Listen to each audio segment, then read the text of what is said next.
students, this is one of the very important and interesting question from chapter triangles. According to the question, AB is a line segment. P and Q are points on the opposite side of AB such that each of them is equidistant from the points A and B. Show that line PQ is the perpendicular bisector of AB. और यहाँ पर आपको figure नहीं given है, तो पहले हम figure बना लें. AB is a line segment. AB is a line segment. P and Q are points on the opposite sides of AB. P and Q हमें नहीं पता कहाँ पर है, अपोजिट साइड में है. सच दैट, और भी कुछ दिया हुआ है यहाँ पर, such that each of them is equidistant from points A and B. मतलब P पॉइंट का A से डिस्टेंस और P पॉइंट का B से डिस्टेंस इक्वल है. ठीक है, और Q पॉइंट का जो दूसरा पॉइंट है Q, उसका भी डिस्टेंस A से और B से इक्वल है. क्लियर हुआ? P and Q are points on opposite sides of A and B such that each of them is equidistant. P is equidistant from A and B. Clear? P is equidistant from A and B. Similarly, Q is equidistant from A and B. अगर P is equidistant from A and B means AP equal to BP and Q is equidistant from AB means AQ equal to BQ. Clear? ठीक है, तो ये given data है और आपको prove करना है PQ is perpendicular bisector of AB. That means पहले हम इनको ज्वाइन कर लें. परपेंडिकुलर बाइसेक्टर आपको प्रूव करना है. यहाँ पर एक पॉइंट और हम ले लेते हैं आर कंस्ट्रक्शन में. तो गिवन में है यहाँ पर A B is a line segment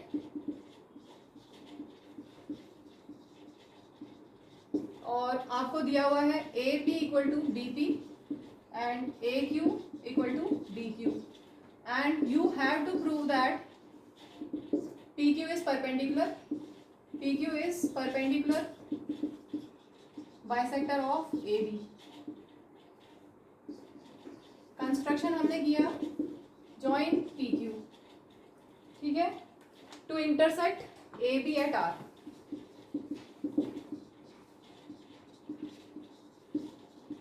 अब आपको यहाँ पर दो चीजें प्रूव करनी है, एक तो परपेंडिकुलर और दूसरा बाइसेक्टर.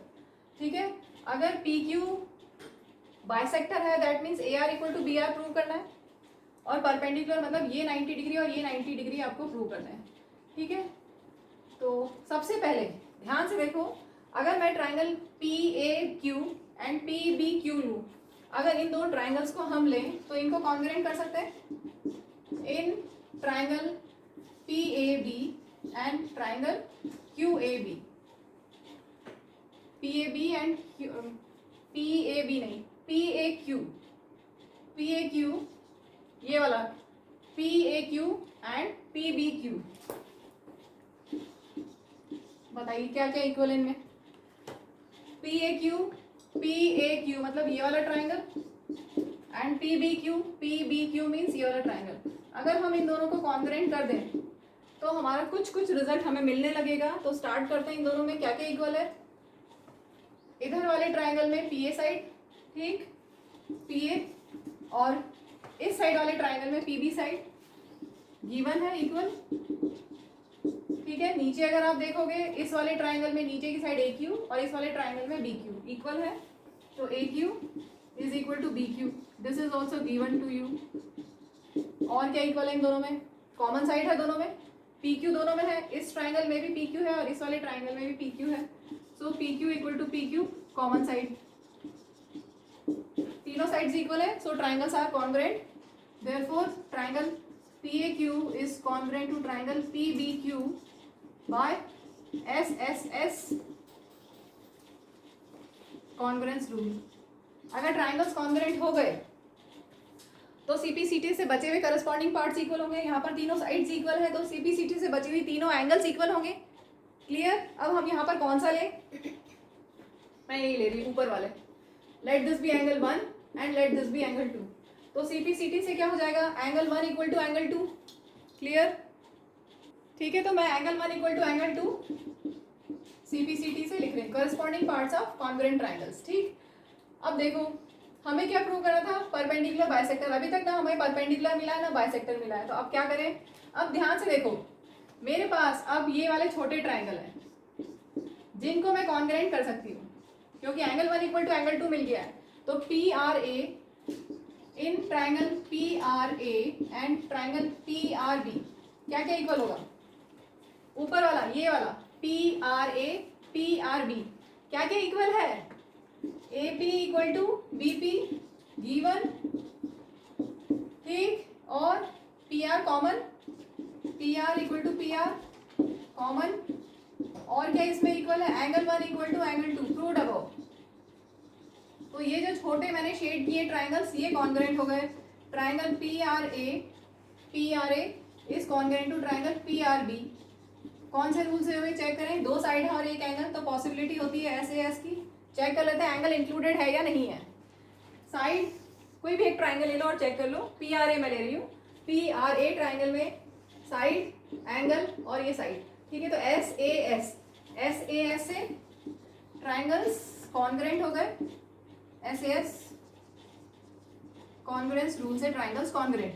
अब अगर ट्राइंगल्स कॉन्ग्रुएंट हो गए तो क्या होगा? यहाँ पर देखो, ये इधर वाला एंगल मैं ले लेती हूँ। This angle is equal to this angle, CP से होगा, और this side is equal to this side होगा सीपी से।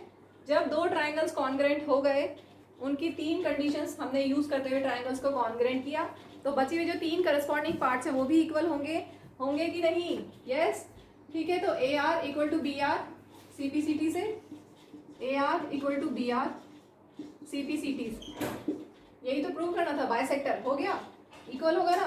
P Q is bisector of A B means P Q A B को बाइसेक्ट कर रही है, that means A R equal to B R, ठीक है। तो ये पार्ट तो हो गया, that means P Q is bisector of A B, ठीक है। एक पार्ट अपना हो गया। अब हमें परपेंडिकुलर प्रूव करना है साथ में। और मैंने क्या बोला, यहाँ पर ट्राइंगल्स कॉन्ग्रुएंट हुए तो सीपी सीटी से angle 3 equal to angle 4, yes और no? Angle 3 equal to angle 4। अब देखो इन दोनों का सम कितना होता है?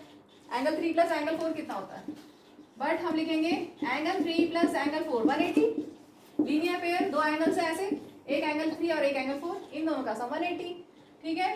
अब मैं एंगल 3 एज इट इज और एंगल 4 को मैं क्या लिखूंगी? एंगल 3, क्योंकि वो इक्वल है, because angle 4 equal to angle 3। अब एंगल 3 प्लस एंगल 3, एंगल 6 नहीं लिखना है, क्या लिखोगे?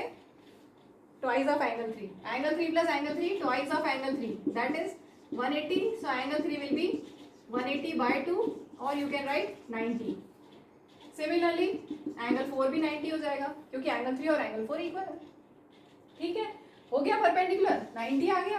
एंगल 3 90, ये 90 है, इसका मतलब क्या हुआ?